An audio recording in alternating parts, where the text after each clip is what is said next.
In this video I'm going to show you how you can easily change cover photo on Facebook. Be sure to watch the video to the very end so you don't make any mistakes, and of course do not forget to like this video and subscribe to my channel.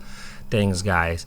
So let's get started, and first off, open up Facebook app and then go to your profile by tapping at your profile picture. You will be taken to your profile page, and that's where you can easily change your cover photo by tapping at that camera icon.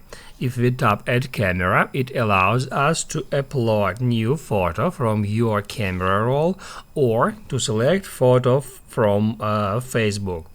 I'm gonna tap at upload photo, and that will open up my camera roll, and that's where I can search for a photo. Let it be that one. I can just tap at that photo, and then it gives me an option to drag it up or down. So in that way I can select the exact position of that photo, and then all I have to do is just hit add save to save the changes. That's how you can easily change cover photo on Facebook. Now you can write down in the comments below if you have any questions about that tutorial. Hit the like button if you like that video, and see you in the next one.